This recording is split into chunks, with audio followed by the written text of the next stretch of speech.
Shaggy. It's the first bout of the day. Who will run to the occasion?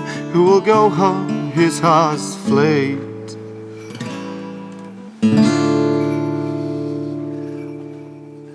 All right, folks, you've waited long enough. It's time to get started with Gwent Challenger number 2, the first match of the first day, quarterfinals match, TailBot taking on Shaggy. Here we go, ladies and gentlemen. Let's start this up. We see it's Henselt versus Unseen Elder for the very first match, as we are looking at Shaggy's Henselt, I believe. That would be potentially correct. I'm just making sure. Yeah. We have, I believe it is. That is indeed Shaggy's. Yeah, it is indeed Shaggy's because TailBot's list does not run John Natalis North Commander. So Shaggy's hovering over his hand. Look at this. It's a very solid opening hand, honestly. He is searching for John Natalis, I believe. Triple Ballista. He may opt to replace one of them, but he does risk running, drawing into Roach.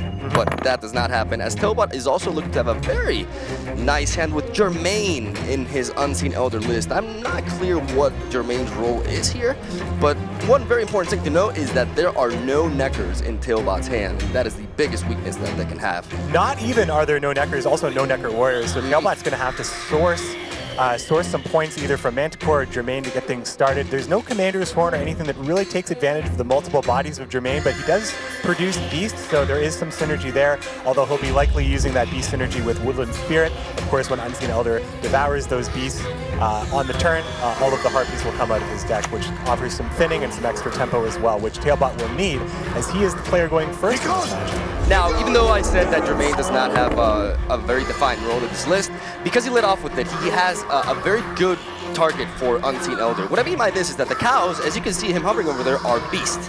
When the Unseen Elder consumes these beasts, these cows, poor little cows, he's going to eat them, Harpies will spawn out of the deck, a total of 3, which will deal 1 damage to the lowest opposing enemy and also represent 10 strength themselves. So, providing him with a 17-point swing, he can go for, followed by this 12-point lead. But Henselt is devastating when going second. It's not a coincidence that Shaggy decided to lead off with this leader, knowing that he was going to go second because of the coin flip. So, it's going to be very interesting to see how Shaggy reacts. It seems like he wants to deny the potential Unseen Elder by dropping the Ballista immediately, which will knock out all the cows.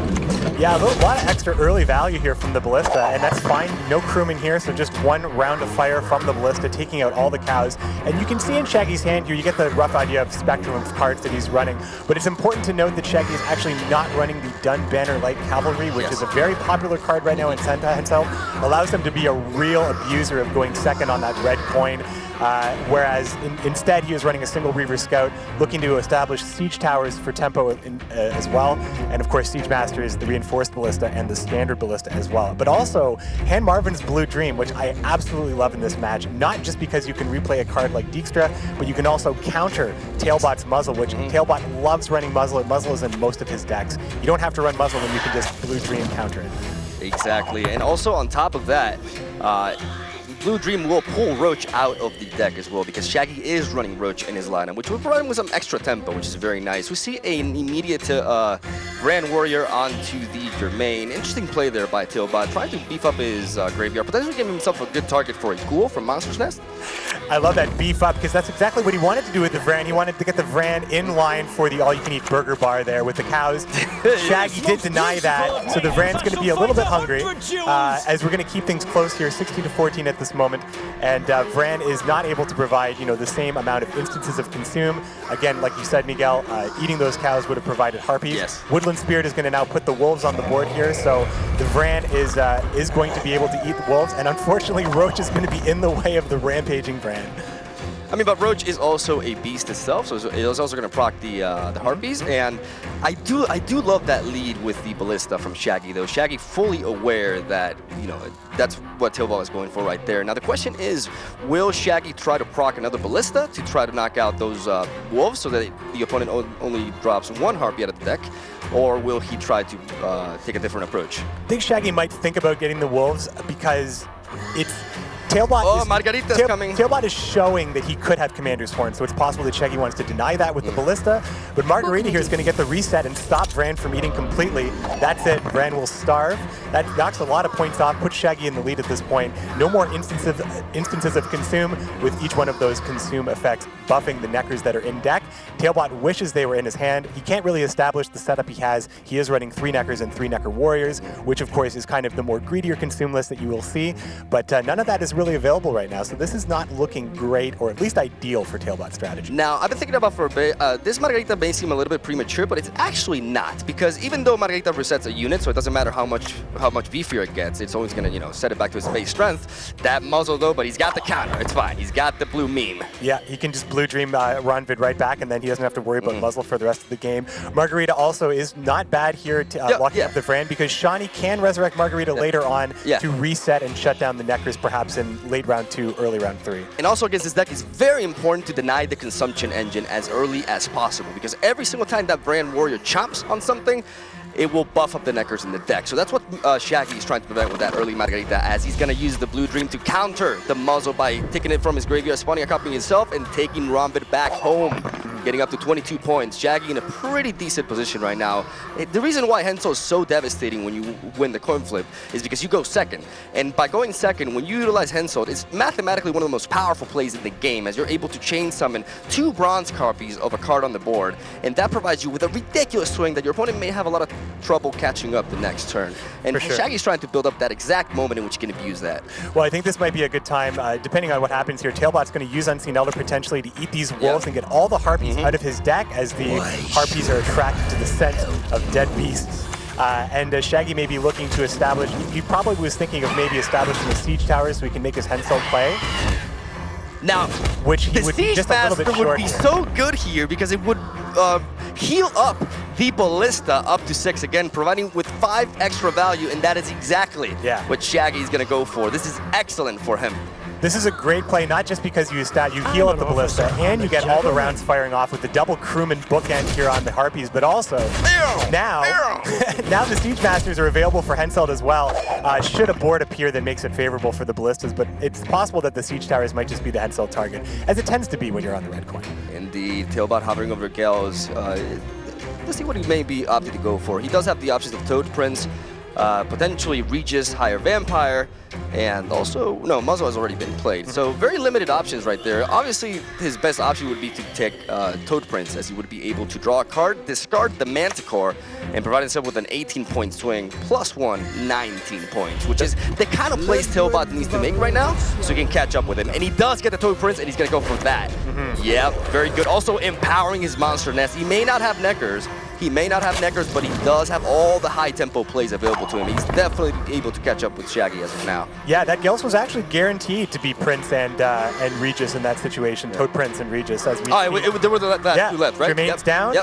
Operator and Monster Nest in hand. Roach did come out of the deck, and the Manticore also is there. So, well, not there anymore. It is in the Toad's belly, and of course in the graveyard, making Monster Nest a 20-point play with the Ghoul. Yeah, as the Ghoul is a bronze unit that is 4 base strength and can consume a unit in the graveyard. And Monster Nest also buffs up the spawn unit by 3 points. So totally a total of 20 points, which is one of the strongest plays you can make in a game like one. It's a very, very decent play. And TailBot has been able to combat the tempo game of Hensel right now. Yeah, for sure. I mean, 18 points on a silver, 20 points on a silver. That's kind of where you want silvers to be these days. Shaggy not able to overtake the score in this situation, but he has the option to go down a card if TailBot is interested in passing in this situation. TailBot isn't a stranger to passing, but usually when the game is a little bit more out of reach for his opponent, where he consider that. So while Shaggy is holding taller and he could actually create that situation where TailBot might pass, I don't think he's going to pass here. No, it's actually very bad for him that he wasn't able to draw Necker round 1. He's going to be forced to pass, because he has to pass here. But the problem is, this is very bad for TailBot, because Shaggy can have a very early pass round 2 and deny the entire carry-over game of Unseen Elder, which is what this kind of deck tries to do. It's a very proactive deck that tries to build up a lot of strength and utilize that built-up strength for continuing rounds, as Neckers will pull out other Neckers from decks. But because he hasn't drawn that as his opening hand, his operator is also dead, and his options are very limited, which is very unfortunate for TailBot, as Shaggy's really thinking what to use here. Yeah, round-to-round carryover is still, today, one of the strongest mechanics in Gwent, and TailBot's deck is all about establishing that carryover through Neckers, but he's a little burned by the draws here, so it's going to be hard for TailBot to really set this up. Not just burned by the draws, but also denied a lot of the consume procs from Brand as well. Able to play that siege tower in next to the crewman here. And that is all she wrote. Round one goes for Shaggy, and I would not be surprised to see an open pass here. Open pass is just fine. We're talking about that carryover. There's Ronvid of Small Marsh coming back onto the board for Shaggy, as he does, which allows the open pass. Well, I mean, it was safe, of course, if he was going first, but he was going second in this case, so it's just a little bit of extra oomph for the crewman in later rounds.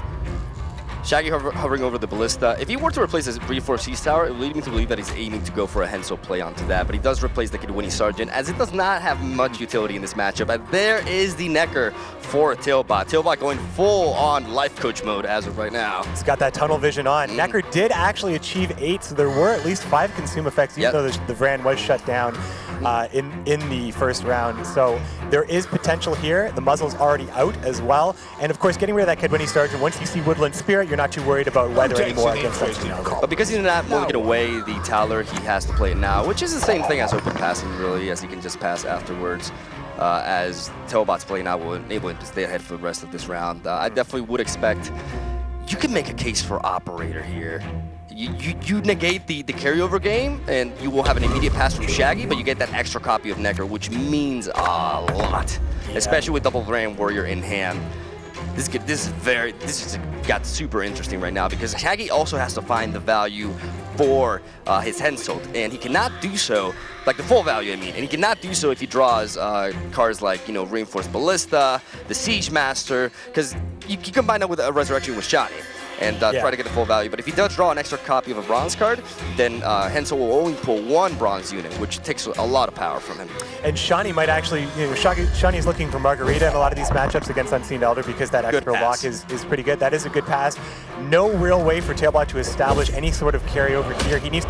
He's probably just going to be relying on cycling those Neckers, so by which, of course, I mean, when you play the Neckers on the board, you're playing things like Vran or other consume effects to eat them up and then get more of them out of the deck. So you get to bank that strength into the Vran. You can source Vrans through Slizzard, although he does have the other 2 Vrans in his hand. So the Slizzard probably would have been better. He did end up getting a Necker Warrior, and it's possible that he'll be able to at least cycle 1 set, but Margarita could lock down 1 of these Neckers. TailBot going in with all that entire hand, reaches the higher Vampire, could counter Henselt as well. Shaggy has to be very careful with that. It's not naturally a goal that you always expect, as Karen tends to be a little bit more of a favorite option, but it's also very common as well, and it's something that he's taking into consideration. He replaces into John Natal's, though. Look at the power in Shaggy's hand. John Natal is Shani, and the DJ himself. Dijkstra is looking pretty good here, but Henselt's not looking so great. 1 Ballista has already been played, a Reinforced Ballista has already been played, as well as a Siege Master, and there's a Siege Tower in hand, but 1 was also already played. Henselt's faction, or leader ability, is to grab the other 2 copies of a 3 of bronze from the deck and play them, but it looks like Shaggy might have a hard time getting full value of Henselt. Well, he could combine it with Shani. He can resurrect the Reinforced Ballista, then he has 2 more in his deck, and if TailBot does not see that coming, like, TailBot has to be... He has to time that Regis really efficiently. He has to make sure that he denies the full value of Henselt. Otherwise, that swing may prove to be too much. But then again, why res a Ballista when you can res Margarita? Margarita can completely reset a Necker, especially after Unseen Elder has already been played, which means that every single strength gain in this round will not be strength. It will just be boosting, which means that Margarita will take it all away. So I think that's the... If you can afford to take a little bit of power out of Henselt, for the sake of that, basically, I think. You may, and also Shani could have rezzed a Reinforced Ballista right here. Not only would that activate Henselt as the other 2 are in the deck, but also would have gunned down that one, the smaller 3 strength here, the Necker here. But Shaggy is aware that there is another Necker that is much stronger, not just in the deck, but also in TailBot's hand as he was able to operate her. So it wasn't really that easy. He's saying if you want to get your strong ones out, you're going to have to work for it. But now Shawnee is going to be played here because, I mean, you get, this is probably for Margarita. I think Margarita to deny the Varan Warrior, like, it's the most important unit to eliminate, as it is an engine. In the longer, in a relatively long round 3 like this, it can get really out of hand because every single time it consumes, it will buff every single Necker by 1, and that can lead to a huge buff. So I think going for Margarita onto that is definitely justified, and is the play we're going to see here. It's tough, though, because TailBot does have the other Varan, so is there a way to stop the second Well, Varan at least it stops half the power, right? It does. No, it stops the procs, it stops all the consume effects, the buffs on the Neckers will slow down, but TailBot's not out of gas yet. Describe something. I'm a medic. I love that line. Margarita's here and locks the Varan Warrior, denying it from continue to consume, and also resetting it back to 6. Very solid plays by Shaggy. No mistakes up to this point, I believe. So, I mean, Elder's going to get a lot of strength perhaps out of cycling Neckers, but I mean, in round 3, when you've already gotten through the carryover phase where it can actually really hurt you going into round 3, and also having a longer round 3 is definitely in Henselt's favor at this point. He'll be able to put out a lot of power, especially if things line up for the Ballistas, but ultimately Dijkstra and Natalis still coming out. Natalis with Commander's Horn available, and of course Dijkstra can source all sorts of stuff. The Siege Towers, the Ballistas, the hopefully not Kidwini Sergeants, as that's probably the worst thing that he can see from Dijkstra. So he's probably hoping for a little bit more, and he's going to take the value he can get from Henselt. Now, Shaggy does have to be careful and not leave Henselt for too late. Sequencing is very key here. That Dijkstra has to be left for the very last moment, or at least one of his last few plays. He has to play Henselt before, and John Natalis as well, because he does have cards like Commander's Horn, Reinforced. No, he's already played Reinforced. He has Commander's Horn, and he has another copy of Siege Master and the Siege Tower in his deck. So those 2 cards should be played before Dijkstra, so he does not lose on their value. The question is, how will he opt to sequence this? Ballistas here are going to find, it's going to be difficult for them to find good value until multiple Neckers hit the board, because at this point units get very beefy and there's quite the strength gap between them. So it's going to be intriguing to see how Shaggy decides to sequence this. But I think there's nothing wrong with a Commander's Horn. Nothing wrong with Commander's Horn, really, ever, when you can get the value out of it. It's a pretty good 26-point play. John Natalis into Commander's Horn, one of the strongest plays from a gold card in Gwent right now, as the Varan Warrior has started to snack down on the Neckers beginning the cycle. So we already saw 9 strength go into that Varan and pop out a 10 strength Necker from the deck, and there's still more to come as the Necker Warrior is going to come down, but it's just generating those base copies. Yes, so is there going to be enough strength on TailBot's end to get out of this round here? I think Shaggy has a lot of power, but this deck is acceptably strong. It's the ability, its proactive potential is unlimited, really. Like these Neckers are just so strong, especially when you copy multiple of them. But the thing about Necker Wars, as you said, is that their true potential is reached when they're played in round 1, because TailBot was not able to draw into Necker. That's the thing. This deck is extremely reliant on that. You need to draw that bronze unit. Otherwise, your game plan has to change completely. And it's going to be interesting to see if TailBot is able to generate enough strength with these consume chains, while Shaggy still has Henselt and Dijkstra left. And that's what we're talking about when we talk about a greedy deck. TailBot's counting on having those synergies build up in round 1, getting a good draw, and getting that giant pack of Ogroids in the deck and getting things started. But that really didn't get started here. Henselt is going to be able to grab one extra Siege Tower here. Yep, great play. Pretty, you know, it's not the best. It's not the best Henselt because it only gets 1 unit, but it's still a 17-point play here from a leader, which is not too bad. That also gives you a crewman pocket, which is very important for like this, as we see Regis hit down right after the. That's a really good consumption, by the way. Dijkstra could become very weak because of that. Oof, it's going to be interesting, because if he pulls a Necker, Dijkstra could actually provide very little value here.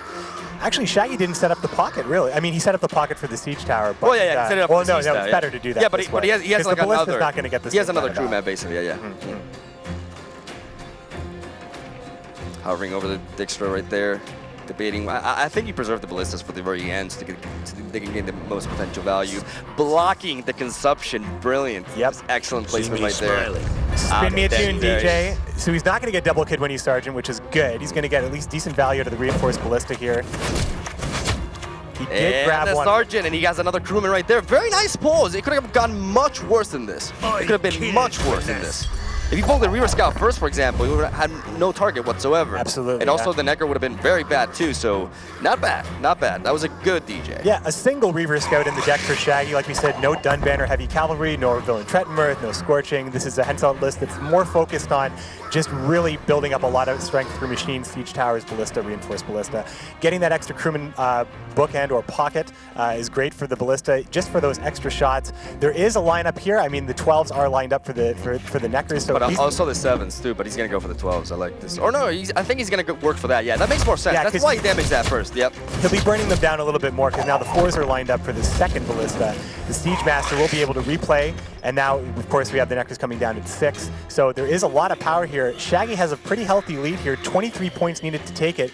Now, we know TailBot has 20 points in the Monster Nest, and the Slizzard, I mean, what is the Slizzard looking at right now? All the Vrans are out. The Necker Warrior is really the only thing that the Slizzards can source, so the Slizzard's looking like just like a 10-point bronze at this point. Yeah, it's looking at a 10-point bronze. It seems like TailBot has 30 more points, while Shaggy still has quite the swings available to him. He will probably play the Siege Master now, and then afterwards the Ballista, but he passed at the right time. He made sure that he didn't give TailBot the chance to abuse his carryover, and we're seeing, the results of that. The results of good decision making, as that is a huge goal, which is actually 22 points. Sorry, not 20, due to the buff to the Neckers as well. Yeah, but that's exactly what he needed to tie it up here. But Siege Master is going to hit the board now to create another pair of crewmen. Though I think it would be better to place it right next to the Sergeant, because it is the most resilient of the crewmen, but it doesn't ultimately matter as much. I'm a gentleman. And here we go. The Ballista hits 3 times, dropping everything down to 1, and that is such a good gap for TailBot. It seems like this is Shaggy's game. Slizzard goes down, going for the last target. Does he have one more Necker available? He would, but I think it would still be only 7 because it's the base copy. That would maybe 7 or 8 at this point. Actually, I'm not 100% sure. I think it is 7 though. We'll see. It is, well, it's 8 now because that is a consume effect for the Slizzard, so that was the best thing. Shaggy doesn't even have to. Well, he does have to play it because the Vran is still eating, but this Ballista is going to get the job done. Yep, Shaggy wins game 1 with Henselt, getting the victory with Northern Realms. And now we're going to game number 2, in which the coin will reverse. So it's going to be interesting to see what approach TailBot takes. Very nice performance by Shaggy. Look at that face of satisfaction. Happy to get that first win in there. Great to have a foothold on the series here. 1 win down, 1 game down here in Gwent Challenger. We're just getting started if you're just joining us. We're in the first match of the quarterfinals. Shaggy just takes it right now with Henselt able to defeat TailBot's Unseen Elder, which means that Henselt is now off the roster for Shaggy. Unseen Elder will have to break through for TailBot. And that was pretty good. And it's funny, it kind of mirrored little shades of the end of Challenger number 1 as we saw a gigantic Vran on the board at the end there. Yeah.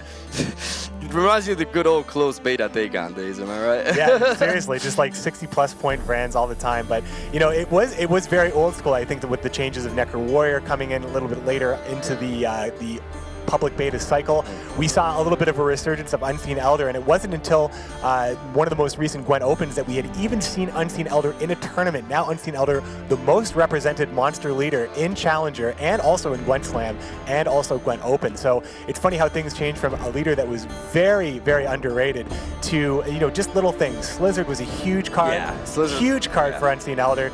Just little changes like that made it a very competitive deck right now, and we saw TailBot unfortunately get burned by draws a little bit, wasn't able to set up that greediness. It's going to be very interesting to see, but Shaggy's Unseen Elder is completely different, and you guys may think, how is it different? Most of them, have the same lineup, the same structure. Some are greedier, some are not. I may spoil it here. Let's just say Shaggy. Well, we'll see. We'll see. We'll see when Shaggy brings I'm it just in. very excited about this deck. Gaunter, get away from that. That is not yours. Lower or higher than 5, McBeer? That's the question. Ask Freddy what he thinks. Poor Freddy.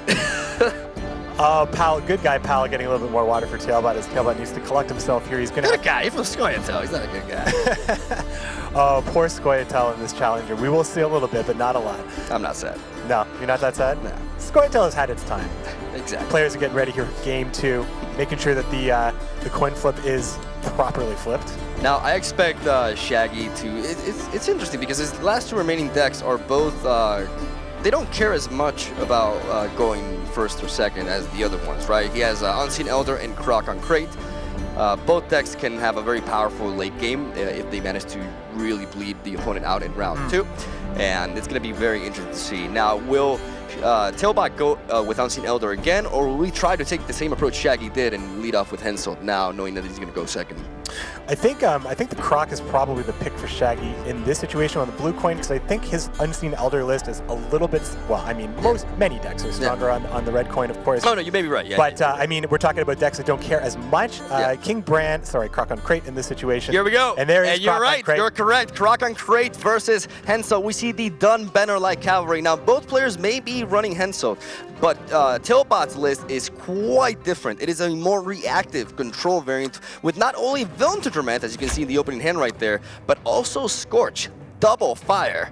So it's very interesting because it also has Althor's double cross into Towler with the Dunbanner-like cavalry and no John Natalis. So it's a very different build. This is a very intriguing matchup for me. Now this deck is just, I am so excited for this. This is Croc on Crate. Shaggy was super dominant with his Greatsword, but it is different from the previous one. You may not see in his opening hand, but he is running Vesemir with Mandrake to counter Muzzle and also strengthen the Greatsword for round 3. You heard me right, ladies and gentlemen. Vesemir is in this deck, and I'm just so excited to see it in action. It's one of my favorite decks to watch lately. I like the Vesemir Mandrake combo. You can do a lot of fun stuff with it, and this is definitely a situation where you're creating really threatening targets that are coming out of the graveyard in round 3, and you're having a devastating long round. Of course, Shaggy is exactly what Shaggy wants. He is up against Henselt, which is also functions very well in a long round. And like you said, TailBot's list is running Villain Trentworth and Scorch, a tacticless deck. Of course, Blue Dream is also on call for TailBot in this situation. This is the only deck that TailBot brought that did not have Muzzle, but of course it has Blue Dream, so it kind of does have Muzzle. What? Not in this case, though? No, not in this case because Shaggy is not running Muzzle. Now he's running some Greatsword Golds, Wild Boar of the Sea, Royal Decree to secure that, which he does have in his hand, Vesemir, of course, and Coral, one of the strongest cards that Skellige has. This is going to be very interesting to see what he opts to go with, because if he goes for Vesemir, he gets to thin his deck really efficiently, as he can pull Vesemir and then drag Mandrake out of the deck as well, and also buff up the Clown and Click Greatsword so that it can become an ultra devastating resurrection in round 3, as TailBot opts to lead off with the Siege Tower, hinting that he's going to opt to combine that with a turn 2 Henselt to provide him with a very, very powerful swing. I believe we're talking about a 27-point swing here, which is pretty damn strong. But Shaggy kind of mitigates that with this turn 1 Croc play, which gives him a nice, initially 13-point lead, but that Croc on Crate, once it gets buffed, will go up. Because of the buff up from the strength from Croc on Crate, it will go up to, I believe, it's 7, so it will go up to 12, I think. With every tick of that timer there on the on-crate Greatsword, it is healed and then strengthened. That's base strength, so that can't be removed, and that goes to the graveyard as big as it goes in there. No regressing tag on here, like regressing that you see on the light longship. So the light longship goes to the graveyard, gets reverted to a 5. The Greatswords, they just get bigger and bigger, and they stay that big. So the Priestess of Freya close out the game here in round 3, bringing back the huge Greatsword. Very interesting that Shaggy went ahead and did this. It's possible that he is not thinking that Muzzle is a problem, because if he was protecting himself against Muzzle, he just created a great Muzzle target here with the 8-strength Greatsword. I think it's a very it's a very good call by Shaggy, because he's facing Northern Realms, so he's expecting, he's actually expecting sorry, he's basically expecting Blue Dream instead of Muzzle. And he's going to counter the Towler with his own Ulderic, definitely expecting the Dunbanner-like cavalry to come out. And he's going to try to close that gap by playing his own Ulderic, and has a very nice pull with Scowl here, sending the Clan Handmaid Battle Maiden into the graveyard to be potentially resurrected with Sigrid. That is a very solid Ulderic right there. YOLO, they call him. Yeah, you only live once, he says, and that does prevent, what is also, known in the inside circle as the Aye Sirs, the Dunbanner like cavalry. But it's always good when you're when you already have the lead to counter the opponent's spy with your spy. But TailBot with the summoning circle is able to re-spy, so that summoning circle will create Ulderic on Shaggy's side of the board. And at that point, well, that's not what he's choosing to do here, but that would probably get the Dunbanner heavy or light cavalry out of the deck at that point. In this particular matchup, it's actually very risky to go for the summoning circle onto Ulderic, because it draws you 2 cards and discards one of them, which means that it could significantly weaken his Henselt, which is not something that he wants. And sorry about I messed up earlier because I said about the reinforced sea tower, but he has another one in hand, so he can't go for that play. I missed that Hensel right play. there. Yeah. He does have Margarita. That is the only way for him to lock and prevent the Greatsword from growing more. As we're going to see a Freya into a Battle Maiden onto the Greatsword to damage it and search for a second Greatsword. Going to place it right next Bow to the before ship. modern Freya. And also going to, like I said, damage the Greatsword so that it will get buffed. And I think that's when we're going to see Margarita go down eventually. TailBot spy. Ship. Okay. I like that better. I like that better. Yeah, that makes more sense. He already has a Greatsword in hand. Yeah, Good boy, Shaggy. Two considerations there for sure. You could have taken the Greatsword or the ship in this situation, but Taller was blocking that synergy between the ship and the Greatsword as it was then taking the hits. The ship, of course, damaging any unit on the right side, which is exactly what the Greatsword wants. Self-wounding Skellige with Greatsword has some middling popularity on the ladder, but Shaggy's making it look pretty good here as he's searching for a nice long round in this that, he had to go first here, but that long round is very much in favor here as the Greatsword now hits 14 strength. Now Shaggy's gonna really looking over his hand. He has several options here. He eventually has to play that Greatsword, but Borgvar Hunter is also a solid option for him, as Borgvar Hunter not only deals 4 damage upon entry with his deploy ability to an enemy, or to a unit yourself, he can also get strengthened every single time a unit right next to it gets damaged, which in a deck like this, which is all about self-damaging, it happens every single turn. But I think playing the Greatsword is smarter because it gets it out earlier. So, no, never mind. It seems like he's going to opt to go for this instead. I mean, I like the Greatsword play. The Hunter wouldn't the Hunter need to be on the other side of the Greatsword? Yeah, I'm a little bit confused about that placement because it needs 1 extra turn to actually get buffed. I'm not sure what the reasoning behind that is. I think the Greatsword also could have been a fine consideration because you do have that ship, and that ship is working for the Greatsword. So having both Greatswords on just makes a lot more pressure. Shaggy's already had a great lead, would really put TailBot in a tough situation. He would probably consider passing if the second Greatsword gets going and there's no way to really stop it. Margarita does reset and lock, but since this is strengthening, there is no real reset. That strength stays, that white number stays. And look at that. I think it also has to do with the fact that, did he do that because of the Done Better Light Cavalry? I'm a gentleman. He was at 20 points difference. Are you kidding me? Did he do that? That's insane. If he did that, because that's ridiculous. He did it because he procs first. This guy's our god. This man's like, oh my Big lord. guy, you're killing me right now. And you're right. You are right. You are right. That the Dunbanner Heavy Light Cavalry is looking for a gap that is larger than 20 points. 21, yeah. With that play. This man, no, the nerves are not getting to him. That's for sure.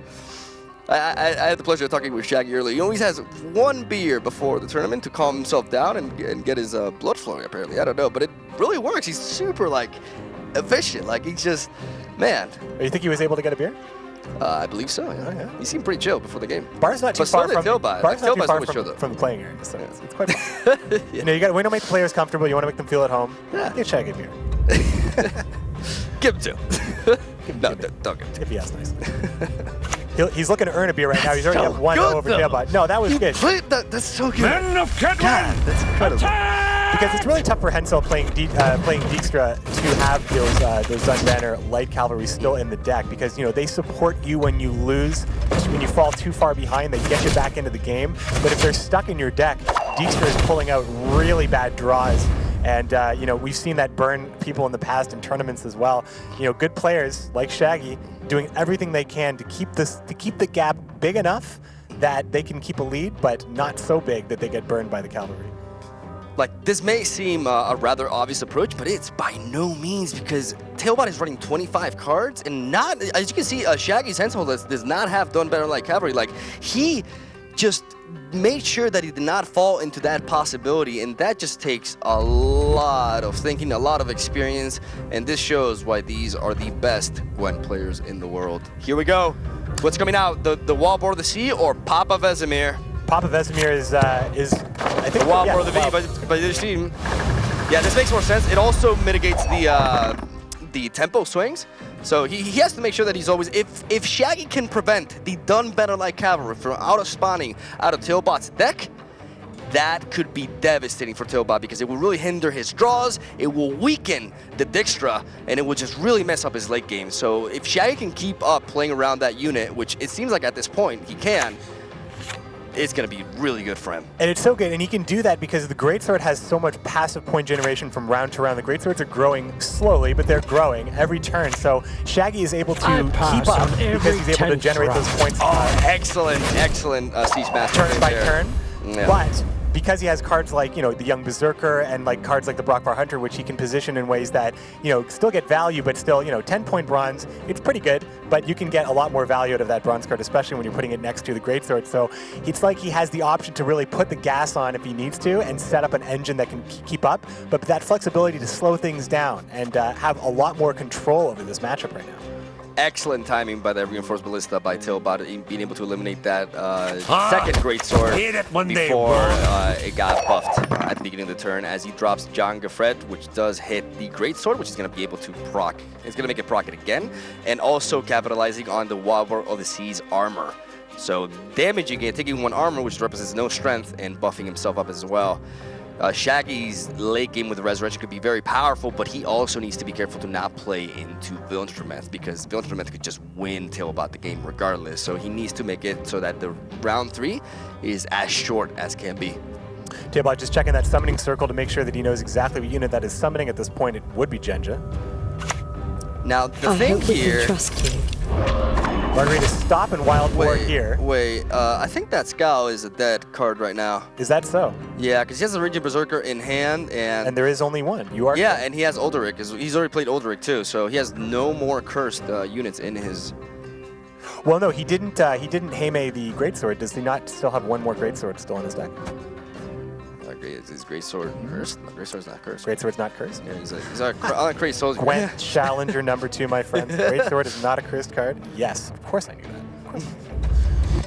Yeah, it's just the Young Berserker, and that would be it. So it's gonna limit his ability to. Oh, this is actually bad for Shaggy, because if TailBot does take control of round 3, he can make it so that Villenstrometh, you know, he can set up a perfect round from Villenstrometh, and I don't believe Shaggy has any answer for it, barring like an offensive Vesemir with Mandrake weakening it to 2, and then following it up with like 2 hits from Hunters. Like it's like a very weird way to take it down. Like it's very precise. I don't think Shaggy can ultimately deal with Villenstrometh, and that could very well be his downfall.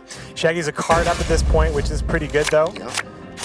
It's pretty good, but his opponent has already right? played Towler, so there's no spy for him, but we could see an open pass. He does draw into the Benelite Cavalry, but he's able to blacklist it and gets the Blue Dream instead. Yep, Young Berserker mulliganed away from Shaggy here, so Skjall is no longer dead, now pulling that Young Berserker. No Ronvid here, so TailBot does not have a crewman set up. He has a pretty strong hand though, 4 gold cards and a summoning circle, so he can take he can do stuff with Priestess of Freya perhaps. Easy play here by Shaggy, just play the lowest commitment thing, which would be that Greatsword, which just has no strength on it. Shaggy's got a lot of power in his hand though. Those Freyas are bringing back big Greatswords at this point. Sigurdrifa, of course, can source some pretty good silver cards in the graveyard as well, but man, that hand by TailBot is not bad. He cannot take down Villenstrometh. He lacks the neither the Mandrake nor the Vesemir to pull it out. As he was not going to risk mulliganing there because he was fearing making Scowl a dead card again, as if he draws into Raging Berserker once more, that card would be just a 5-point silver, which would be very devastating for him. So definitely the play that he had to go for there. As Sigurdrifa is representing a lot of points, rezzing the John Gafret, capitalizing on the Raging Berserker and the Greatsword. He has a lot of power here, but the thing is he has to avoid TailBot from getting the upper hand on him with that big gold dragon. It's going to come down to that. It really is. Both hands are extremely powerful, but that Villenstrometh right there could just seal the deal right here, even though look at the power in Shaggy's graveyard, but all that power is stacked up on 1 unit. Well, 2, realistically speaking. And that could be a very big blow for Shaggy. Yeah, Shaggy's in a tough spot. Villain Trentmirth will be able to burn down the largest unit on the board, which is likely going to be a huge Greatsword, because that Siege Tower, while it is going to be pretty big when it's played, that Greatsword is far, far bigger. Shaggy's also in a tough position here, because if he's putting TailBot on having Henmarvin's Blue Dream, if he plays Coral, he's giving Coral to TailBot on top of that. TailBot really right now only has Wild Boar of the Sea to use, since Decree wouldn't work, because he's got all his cold cards in his deck, in his hand. So it's right now, Henmarvin's Blue Dream is just waiting for Coral to really be strong. And, well, he has to take down Coral too. Like, you would have to eliminate Coral What can I do at the same time. Like, you have to bring him to the graveyard. As he drops Margarita to deny the Raging Berserker from being able to spawn into a bear, because in case you guys don't know, Raging Berserker, once it gets hit, it transforms into a 12 strength cursed bear. And it really it serves really well with cards like Jonga Fred, the ships, obviously, because it takes that damage and actually converts it into positive strength. As we're seeing the Priest of Freya here, is he going to go for an early? If he goes for the early Greatsword, he's going to be in trouble. Oh man, that build for meth. There's no way to avoid it though, right? Well, if he sees it, later down the line, he can opt to resurrect something else potentially and try to like have his opponent play into it himself, right? But at this point, it's just not possible. I mean, the best thing that Shaggy can hope for is that Greatsword is protecting anything else that he's going to be rezzing here, and that the rest of the points are going to make a difference. But I mean, there's one good thing that Shaggy has going for him, knowing that Dijkstra could potentially pull 2 Dunbanner like cavalry, which is terrible, of course, but TailBot's got a lot of power still in this situation, and I think the TailBot's got a pretty good position on this game. Yeah, TailBot's in a very solid position just because of that Viltrument and also the power. Dijkstra is going to seem to be, look at that, 20 exact points again. Shaggy's not going over the mark and is going to make Dijkstra very weak. This game is going to come down to 2 things. One, how impactful is Viltrument going to be? And 2, the strength of Dijkstra. Because Dijkstra will be weakened if he pulls the Dunbanner Light Cavalries out of the deck. So we see the Wild Boar of the Sea right there. Shaggy has no way to stop that from generating value, as his deck is mostly proactive, and he has no answers for it, as Coral can only target bronze or silver units. Wild Boar of the Sea, yeah, it's not the worst thing in the world. I mean, Hammarvin's Blue Dream is a great card. It does counter muzzle. It offers you very creative ways to win. Of course, what I said about Coral, yes, Coral does need to be in the graveyard in that situation. I'm always thinking about muzzle with Hammarvin's Blue Dream. I'm always thinking like, muzzle is played, I'll counter it. Of course, if it's an actual unit, it does need to be in the graveyard for the Blue Dream to source it.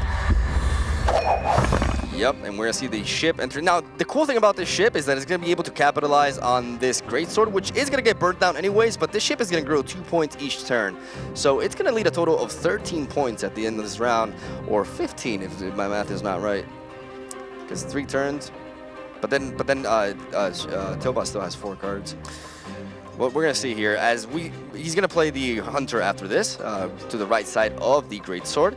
And then he's going to follow that up with potentially either Coral or Sigdrifa. It depends if he wants to play more. I mean, once he sees Viltrument, he'll probably try to preserve his reactive card in Coral for the very last moment, as we see an excellent use of Summoning Circle by TailBot there, preserving that card. It was kind of clunky, but he found the best potential value out of it right there. Playing a ship that is going to be hitting the Wall of the Sea and capitalizing on its armor as well. Alert! Well done. And he plays it to the Light Cavalry as he nods. He knew all this time, but at that point, he just could not avoid it. And that makes Dijkstra a lot better here. That's much better for TailBot. That sealed the deal for him, I think. Here comes Villain Tretberg here. I mean, Rip. Oh, and now with the ship going above 10. That is way too much. This Jonga Fred is going to be very powerful. Going to be able to capitalize on the Cloud and Clay Greatsword and the Raging Berserker to buff up the Vorkar Hunter. Yep. Even though it's blocked, it still buffs up the Vorkar Hunter by 2. And this Coral is also going to be potentially very strong, being able to deny the ship value as well. But he's got the DJ, he's got the tower, and that Viltrument is going to proc and is going to burn away the Greatsword. That's devastating. The fact that he played into that Light Cavalry at the very end is devastating for Shaggy. That 19 points on Shaggy's board are no longer his at this point. It's really going to be, you know, as many of these games with Henselt and Northern Realms are concerned, what Dijkstra, known as DJ Dijkstra, what tune he's going to be spinning for us this time. The 6 cards left in TailBot's deck.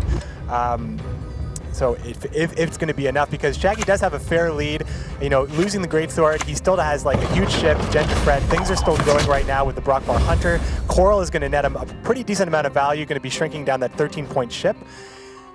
Dijkstra is going to tell the tale. That might even be Yep, it's going to come down to the DJ himself. And it's not really close, too. It's like such a huge gap. 23 points of Shaggy's not actually there. Here comes DJ. Let's see what's going on. There goes the Ballista. This Ballista's going to get some very decent value, actually. He does have, he doesn't have a crewman slot. 3's into the 1? No, 5's into the 4, yeah. Yeah, you hit the Raging Berserker. Well, if you hit the Raging Berserker, you buff up the Hunter, though. It's true, yeah. The Hunter is actually kind of protecting a little bit of value here. Perhaps not the best targeting. It's hard not to take it. Well, but then, of course, you do hit the Coral as well. And there's the Scorch, the other card from Dijkstra. And that means Villain Tretberg is going to hit Oh, man. Double fire! Oh, man, that's score. TailBot taking it with that clutch victory. The Donbender Light Cavalry, it came down to that. It came down to Shaggy playing into it at the very end. But I'm not sure if he was able to avoid it at that point. Excellent, excellent play by TailBot, but also excellent performance by Shaggy. This matchup already living up to the hype. What an excellent way to start things off with. That Scorch was like the best thing he could have drawn in that situation. The Ballista was okay. Yeah. And the Ballista actually was even a little bit of a liability there. It was 8 points. Yeah. It wasn't good at all, honestly, but that Scorch really sealed the deal. But I think it really came down to that. It came down to the Donbender Light Cavalry being able to come out of the deck at the very last portion of that match. So it is 1-1. No reverse sweep for TailBot needed, as we're going to see what they go with now. Now the thing is, one very important thing to know is that TailBot has not seen Vesemir nor Mandrake from Shaggy, so the surprise factor is still present there. Yeah, a couple more tricks up Shaggy's sleeve right here. You know, it's true. Shaggy was playing around Donbender Light Cavalry that whole game. He deserves a little bit better for that, but it just got into a position where it just wasn't. It wasn't quite possible to avoid it there. Otherwise, you just sacrifice too much and you lose for other reasons where you just can't get those points. So we're going to go into Game 3 here. Both of these players now with 1 win under their belt, and on the red coin here, Shaggy might move over to his Unseen Elder list, and we can see, what stuff he has in store for his monster list, which is a little bit different from everybody else's. I think we're definitely going to expect the Unseen Elder list. You guys will understand what we're talking about as you see it. It is a very, very, very unique list compared to what you technically see with this leader, so it's going to be very intriguing to see how this deck actually functions. I mean, Shaggy has explained me the details of his build, but it's one thing to hear it and another thing to see it in action, and I'm so pumped for that. Shaggy sporting one of those new Gwent Challenger coats. Nice silver crown on the front, nice silver shield and crest on the back. All players received the Gwent Challenger coat, just like they did in the last Gwent Challenger. A little bit of new swag for the players here as we're getting into Game 3 here, a Monster Mirror. This is a very fascinating matchup right here. So now I can finally, talk a little bit about this deck. This deck does not run Neckers, ladies and gentlemen. We're talking about Shaggy's build. We have seen TailBot's Unseen Elder in round 1, and these two decks are very different. Shaggy's deck also relies heavily on carryover, but with a very different approach. It is a swarm consume deck, and it basically relies on setting up, basically getting a good win in round 1. Like an early win with a huge tempo swing, and then bleeding the hell out of the opponent in round 2 and overwhelming them with your carryover. And believe it or not, we see the open pass from TailBot. That's huge for him. So huge. That's so huge. Shaggy needed round 1. With this deck, guys, Shaggy needed round 1 so bad with this deck. He just gets a gift from TailBot. I was just going to say, it's going to come down to this round 1, and he immediately passes. He's going to regret this, man. Well, I mean, we'll have to see how this plays out, but I think this is exactly what Shaggy wants, and he's fine just playing an Ekamar here just for a little bit of resilience. But he's got he can just push and push. He creates a ton of carryover, a lot of extra bodies. Jennifer's going to get a lot of work, and we haven't even seen a little bit of the secret sauce here. Earth Elemental's also in Shaggy's deck, and if he can draw Iris, this will be perfect. That's the key card, Iris. Gross draw. Double draw right there into Heartbeat, which is unfortunate, but he can afford to. That's rough. Not fair, my friend. But still, he does have Royal Decree into Gels, which does have a very nice chance of pulling Iris. And the key with this deck is to try to bleed the hell out of your opponent in round 2, and set up an Iris so that when round 3 occurs, all your carryover, because of Iris' Death Wish, will get buffed that round with because of that. So it'll give like 25 extra points to your carryover if you have 5 units or more, which is very easy for this build because, as you said prior, he's running 3 Selena Harpies and triple Earth Elemental as well, but his draws were quite devastating here. Getting one of the Harpies in and also one of the Crones. Very unfortunate mulligans for Shaggy, but still, this deck is very dangerous, and I think he's going to be waiting for that Royal Decree for Gels just for that. But he does, it's going to come down to a 50-50, I think, with Commander's Horn. Wait, he's going for it now? It's interesting. Oh, for the Will and Spirit instead. Yeah. Oh, I'm sorry, he's not running Gels. I'm sorry, I'm very sorry. I mistook that. Yeah, mistake. Yeah, we're looking at 2 deck lists. Of course, Gels is in TailBot's list here, so he's going to go for the Woodland Spirit. Again, Shaggy's trying to get a nice, healthy lead for a pass at this point because his draws were really unfortunate. Drawing that Crone and double Harpies mulliganing into the Crone. is so bad, especially if Shaggy wants to really assert a lot of dominance in this round. His hands are tied a little bit, but his deck still has a lot of power, and of course he is in the driver's seat. He is able to at least use Unseen Elder right now to source the remaining 2 Harpies that are in the deck. He does have 1 in hand, unfortunately, so perhaps eating an egg for a little bit of extra points, of course sacrificing a little bit of carryover there, but I think as far as tempos, for the sake of tempo here, that may be the play here. Unseen Elder could be it, and playing the Harpy from hand, hoping to mulligan the Crone for getting at the end for the beginning of round 3, and then he'd be able to play the Crones for a pretty healthy round 3 play. But ultimately, Shaggy wanted to play those Crones in round 1. He wanted to push in round 1, and I think it's understated how strong it is to pass on monsters because they have some terrible draw opportunities. And these 2 Harpies will also deny the cows, which will also deny the Harpies from spawning out as easy. So I really like that selection with the Unseen Elder, going for the Seleno Harpy so that he puts it to the graveyard and has a Slizzer target. So he has to focus on thinning his deck as much as possible before he goes for the Frightener, so he has a good chance of drawing into Iris. If he can draw into Iris, this deck actually has the potential to overcome regular Unseen Elder Necker carryover, which is quite crazy to say, but it is actually that. So, and also, Shaggy could potentially threaten with the 2-0 as well, because this Yennefer is looking to be extremely powerful, especially if TailBot keeps consuming his own units and reducing the amount of creatures on his board. So I'm just so fascinated by this matchup, and I just want to see it play out, honestly. Yeah, absolutely. I mean, the Slizzard sourcing a Seleno Harpy from the deck, also having another Seleno Harpy in hand. You play Harpy now, right? To kill the cow. Sorry for.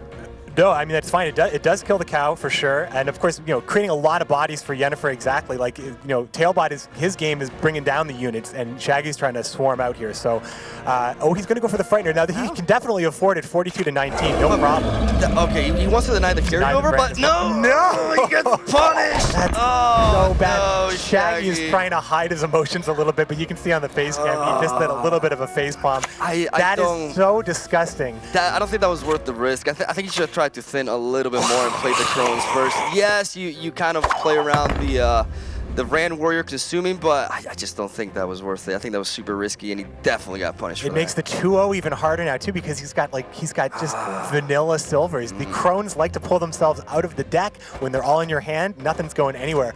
Is he going to show them though? Is he going to show them? He shows 1 Crone. TailBot might just smell blood right there. I think that he's got this one.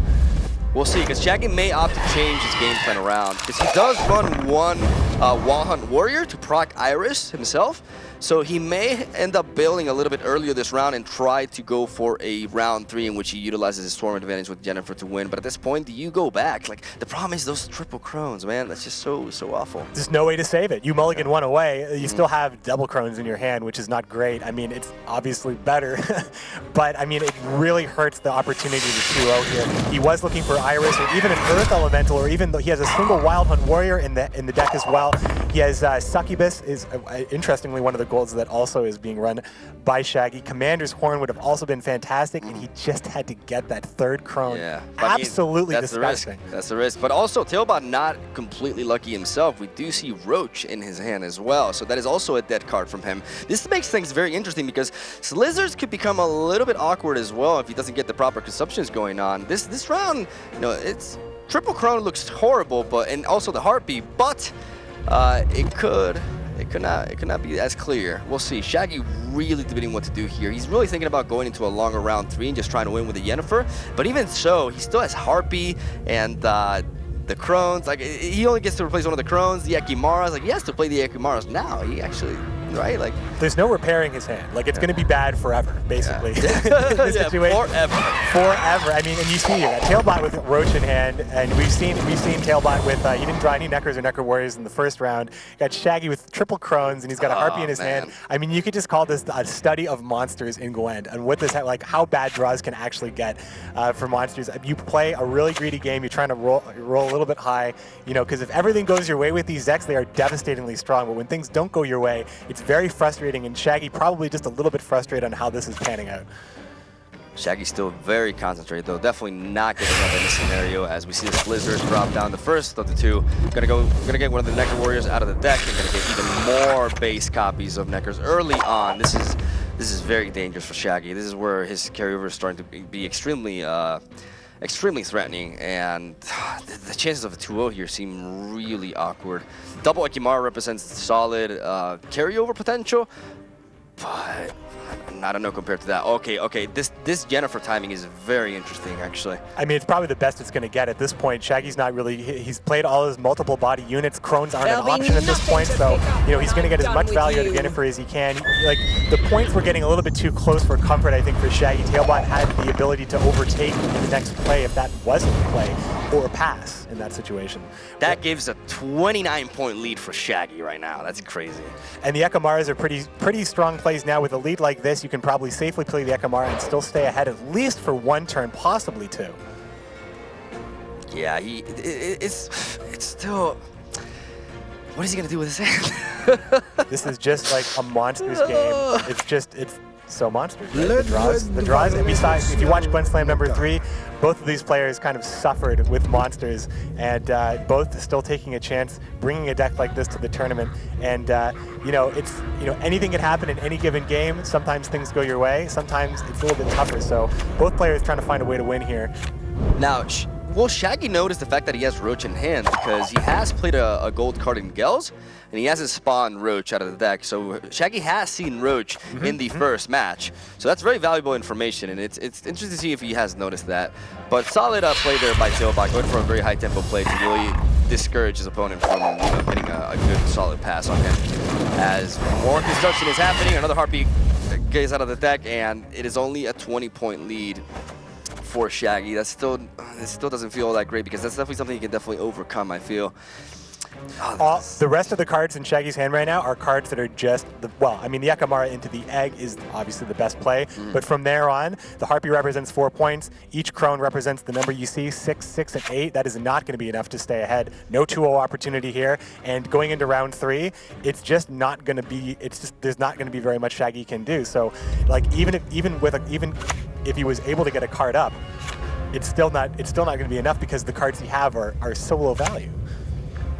It's tough. It's tough. And especially with this second Brand Warrior hitting the board, that really closes the gap, and this carryover is looking very scary. But these deckers are not as big as the other ones, so but he has 2 engines going on here. Like, this may encourage Shaggy to pass, but then again, like I said, his hand is... Yeah. I mean, if Shaggy plays the Ekamara here, is he afforded enough points here? I mean, Unseen Elder is... I mean, well, if he cycles the Necker, that would definitely be enough to overtake. But I mean, TailBot can't possibly put Shaggy on a hand this bad. He hasn't seen, I mean, these players, this is still the quarterfinals. Everything is a mystery to these players. TailBot has to assume that Shaggy's got 5 amazing cards in his hand.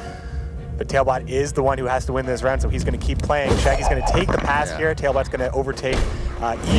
Yeah, he has to pass because of the triple engine right there. He cannot enable it to continue buffing, because every time they proc, they buff every single Necker in the deck. He has to pass here. He's absolutely forced to pass, regardless of just how downright awful his hand is. It is what he has to go for, and unfortunately, like, he's just look at this, man. It's just... I have a very interesting proposition for Shaggy here. What if he thinks that he has no chance in winning this game, not showing Crones, not showing Iris, not showing Earth Elementals, not showing Succubus, not showing a lot of really strong surprise cards? Could you make the case that Shaggy actually doesn't show those cards and concedes the game? Well, if he knows 100% that he cannot defeat him, then yes, he is 1 card over his opponent.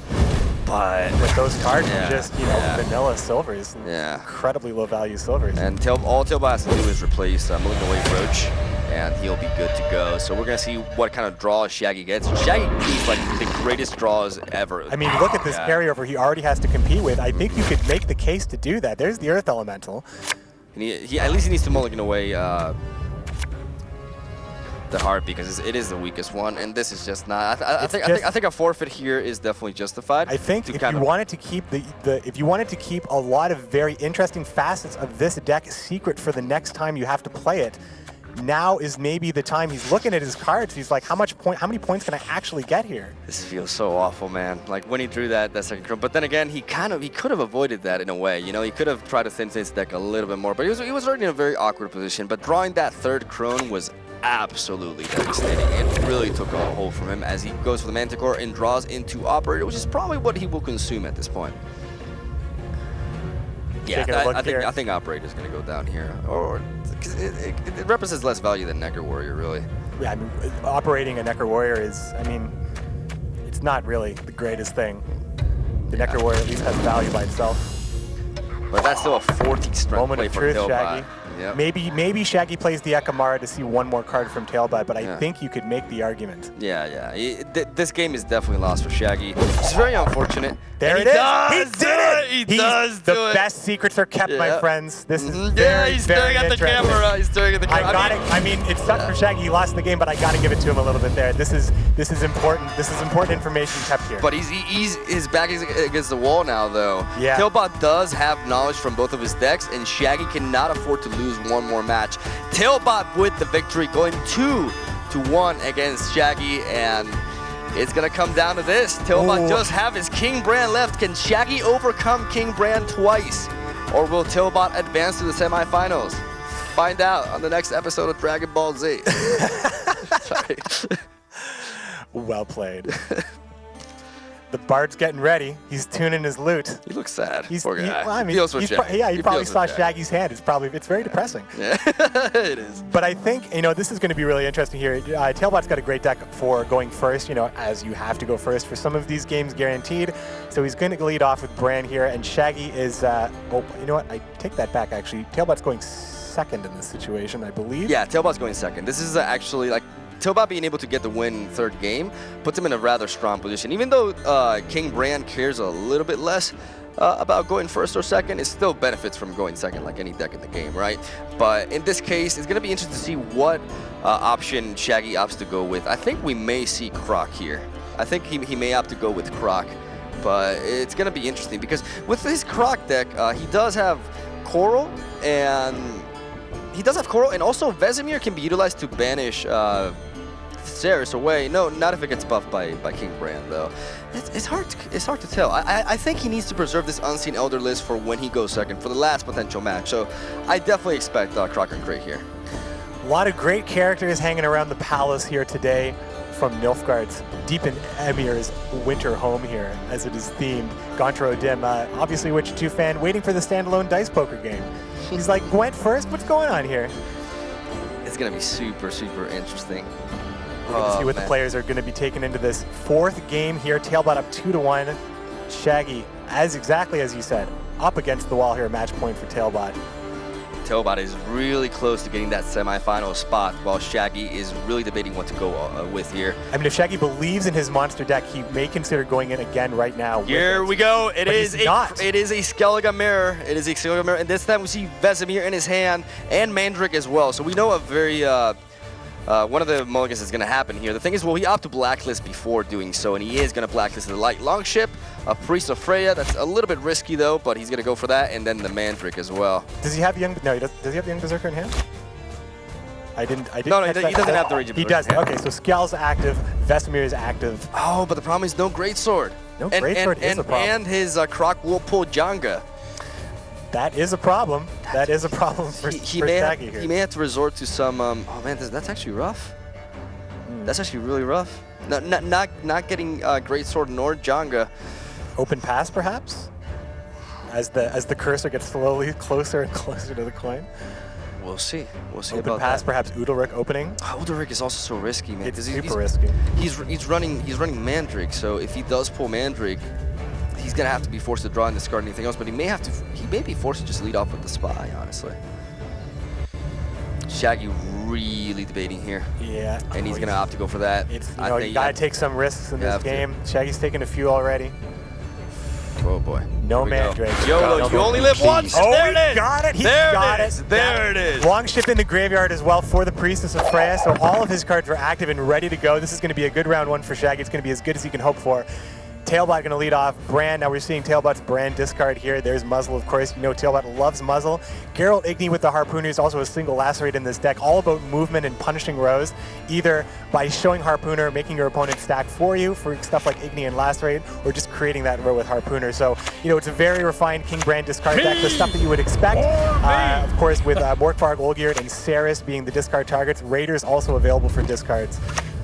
the one thing about this is that while he can prevent muzzle if TailBot holds on to it a little bit, because he has not revealed Vesemir Mandrake. So there's no way TailBot sees that coming. So TailBot is probably going to be a little bit more patient with muzzle and trying to steal that greatsword just at the right time. And if he does take that approach, Shaggy can capitalize on it and buff it with a Mandrake and prevent muzzle from getting the full value, which you could argue is what he's going to do, because he plays greatsword now. He follows that up with a longship, right?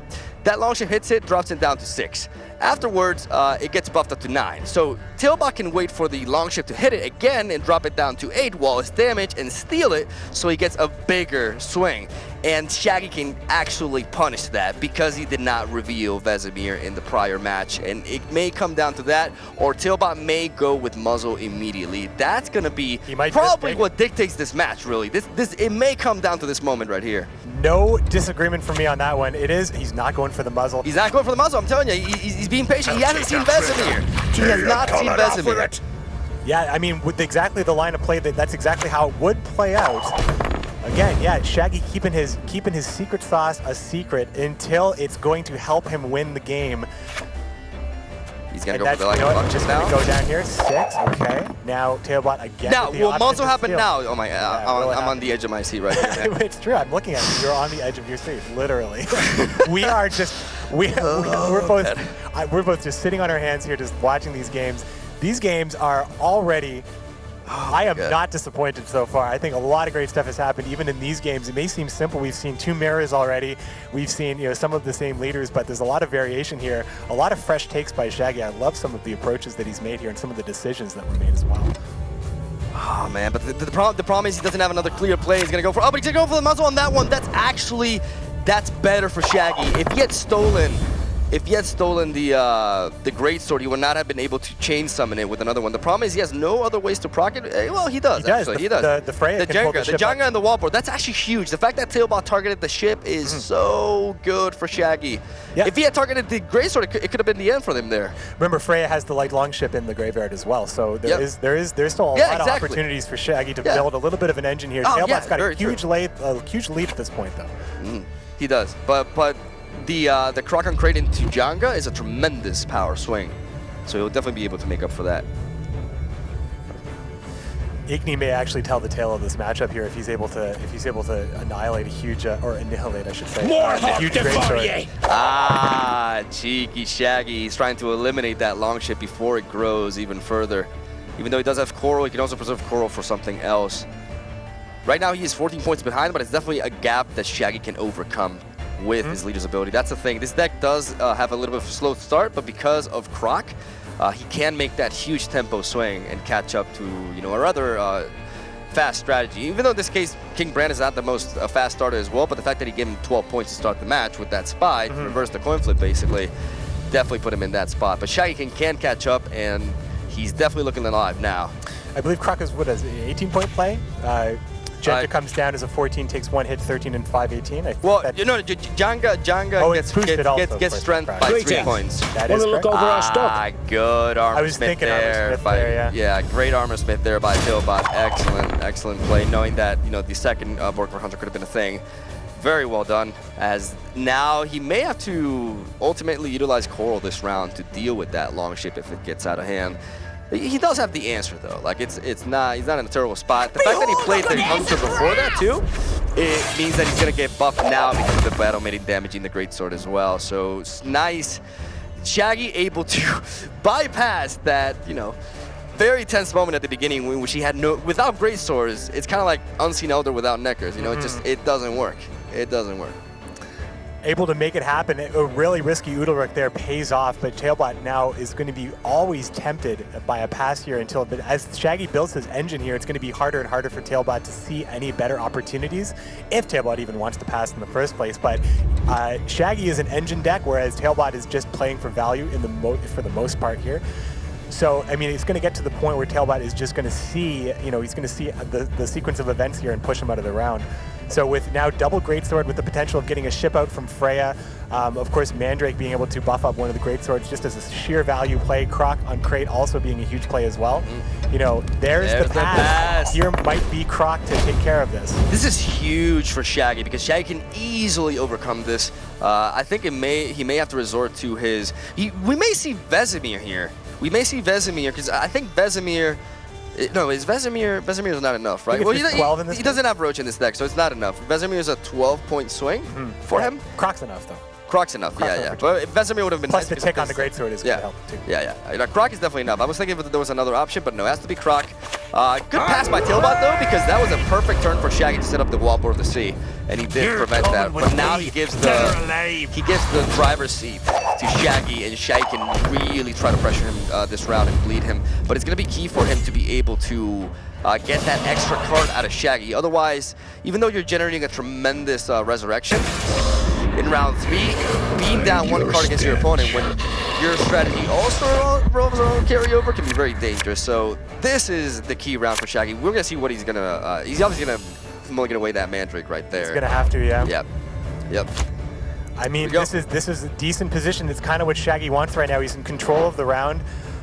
Of course, TailBot has, you know, a pretty decent hand for Igni. 3 Harpooners, able to create really any row he wants here. Shaggy is just going to be, you know, he does have to go against the carryover, so there's no chance for an open pass. Shaggy's just going to maybe try to set up an engine, get those Greatswords just a little bit bigger, just for just maybe that last, like, short round 3 res to close things off. The thing is, TailBot does have not 1, not 2, but 3 Whale Harpooners, which means he can really disrupt the positioning but she brooks no insult and make this engine a lot slower. So that's definitely going to be good for him. We'll also provide him with proper swings there. Yeah, Shaggy's got to bleed in this situation. I mean, like the cards that TailBot is able to comfortably keep in his hand, though, are pretty huge, though. Restore Sigurdrifa. Igni is best used with the Harpooners, so if the Harpooners come out, it could be, you know, if the Harpooners come out and Igni doesn't actually get any value in that round, it's tough, right? TailBot has to win this round, so he's going to go to any length to do that. Igni's going to help him do that because he should have no problem creating a row for Igni with those Harpooners, and then he can ultimately just save all of his resurrections for later. Although he does have options here either way from the Freyas and the stuff he can store from the graveyard, like the Armorsmith and the Warmongers. War at last! War, my beloved! War, my beloved! He does have all Raiders able to come out here, plus Sarah, of course, keeping things nice and comfortable here for TailBot as Shaggy tries to get something going here.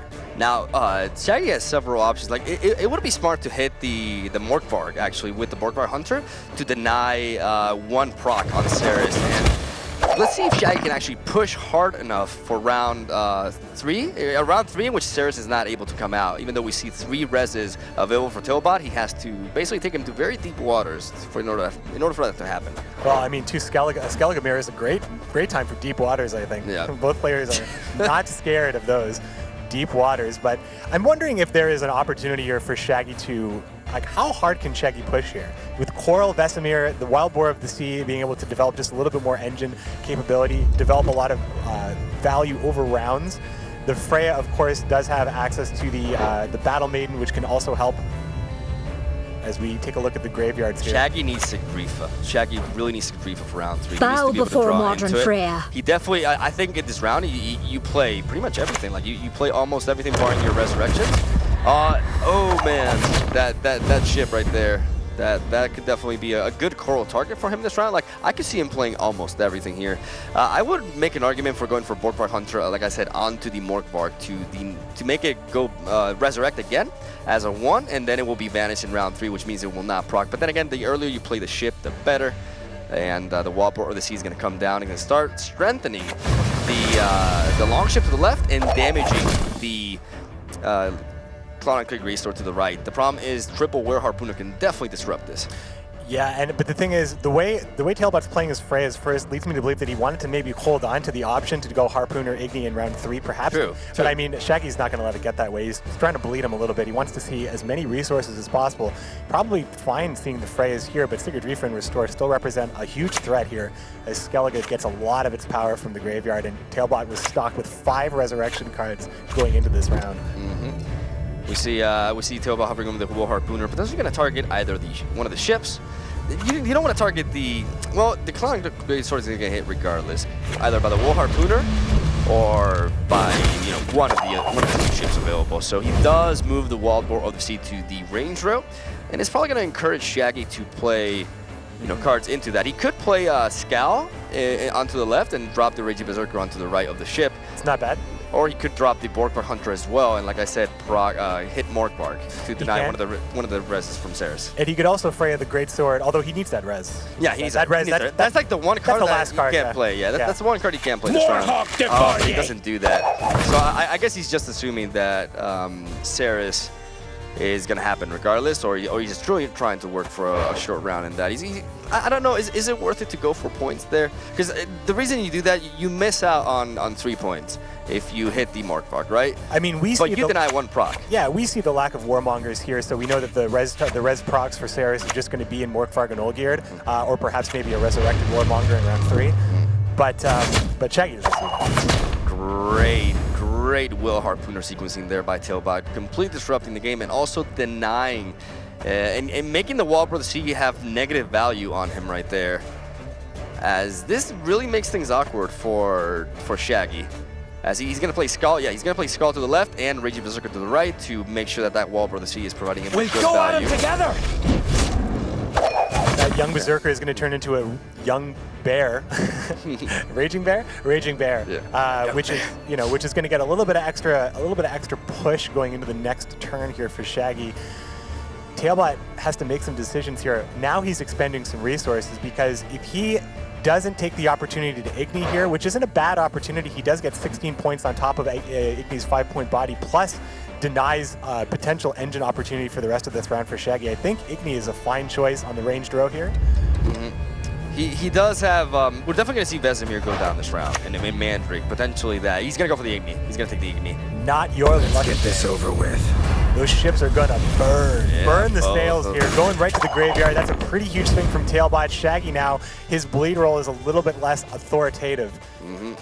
We're gonna perhaps, like, the thing is, he could utilize the Priestess of Freya here to resurrect one of the ships and hit the Cloud and Clay Greatsword, and then next turn play that. But then he really relies on drawing into reses, and he already needs Sigrifa. So I don't think he can afford that Freya here. I don't think he can. It would be just another risk that Shaggy's been making in a string of risky plays that has got him at least a game 4 here. He has taken a game here, and he has done some pretty, I would say, a graceful loss in the 3rd round, in the 3rd match here. So he is. This is a risk, right? Yeah, this is a huge risk playing. He's gonna go for it. I think you go. I think it's nothing but high commitment cards for Shaggy at this point. Modern Freya is patient, but she brooks no insult. No insult. Yep. Something like that. Yeah. I kind of messed that up. I tried. Bow before Modron Freya as the light longship comes down, just to create a little bit more pressure here for the Greatsword. Just trying to extend the round a little bit longer. Shaggy just needs to see more cards. He needs to see more cards. He knows that there's still a Freya and 2. Well, he can make the assumption that at least Sigurdrifa is in TailBot's deck. But when you look at standard list, TailBot is a good player that plays good decks well. You look at the standard list for discard, Restore and Sigurdrifa are pretty standard. So you're trying to see cards like that. And it looks like TailBot is going to just hold on to those 3 cards and play one more Harpooner, as now the Harpooner is, pretty good value, 5 units on the siege row. But he's going to choose to just disrupt at this point, because he has the points to afford really doing anything with that Harpooner. Yep, he drops the Harpooner there, and now is the time you go for Vesemir into Mandrake onto the Cloud and Clay Greatsword, and you strengthen it by 6, making it a 23-point res. The question is that enough? That's big, don't get me wrong, but TailBot is going to be able to get that Ceres out, as Morkvarg and Olgierd will proc them twice, unless he utilizes Vesemir offensively and denies the Olgierd. That could also be a thing. He's going to go ahead and play that Vesemir, finally showing. Yeah, gonna deny the Olgierd. Gonna deny the Olgierd. Vaporize Olgierd. They say he's immortal, but he's not coming back this time. Shaggy did not go for the power play onto the ship. He does have Coral, which would easily win him the round, and he has denied one of the plays there. But I still, Morkvarg, if he had hit that Morkvarg with the Hunter, he would have very easily denied it now. But now he's actually in a difficult spot, because even though Coral can go down here and, you know, win him around, you know, TailBot's going to play a card regardless. He doesn't know if he's going to risk it. And Ceres is still going to have it because the Restore here is going to enable him. The mother goddess, she give up and take it away. Shaggy needs a resurrection like he needs $1,000, and it may actually be worth $1,000 if he draws it. Hovering over the Lacerate, which I think is not a bad idea at all, because it's not a card you want to draw in round 3. Yep, very smartly done there by Shaggy right there. No, sorry, by TailBot. Shaggy. TailBot performing really well, making very good decisions and really capitalizing on the fact that Shaggy played his spy round 1. Turn 1, and thus he knew with that pass that he would maintain card advantage. And because of his carryover, he's been able to deny that as well, as we're going to see a pass from Shaggy here. Yeah, I mean, it's interesting. You commit Coral in this situation. If you commit Coral, you get one more card as a TailBot, unless he hero passes, of course. Wait, what? What am I talking about? I forgot. Oh, no, yeah. Well, he would have to play, right? Oh, you forgot what I said. Take it back, take it back. Now, the question is, will he mulligan away? Will he mulligan away the Coral here? Oh, he got the Priestess of Freya. That is massive. He's looking for Sigurdrifa. He has to fish for Sigurdrifa here. Coral's that is his only chance of winning. Coral's a pretty good card, but I mean, it's something that TailBot can anticipate and play around it. He has the extra card. You gotta risk it. Risk it. You have to risk it. And he gets the Clan Battle Maiden, which is not really, I mean... Bow before modern No, Freya. it's dead. It's a dead card. Is it a dead card? No, can you get a ship at least out of it? The problem is, TailBot, because of his extensive thinning right there, has been able to draw into Coral, so he's going to be able to deny this massive body. And TailBot is going to take it, ladies and gentlemen. He's going to be able to overcome Shaggy with a 3-1 victory, getting the win again against the number 3 player on the pro ladder, proving why he's number 2 and advancing to the semifinals. What an outstanding performance by TailBot, and a big shout out to Shaggy for his lineup. Though that third game definitely was very devastating for him. Serious coming out of the gravy here, just showing you how bad this is really for Shaggy. There's the forfeit. That is going to do it. TailBot's going to be advancing to the semifinals. We'll see him tomorrow as he's going to be taking on the winner of the next series coming right up, which is going to be a really good one, of course. All of these handshake from the opponents. GG, well played.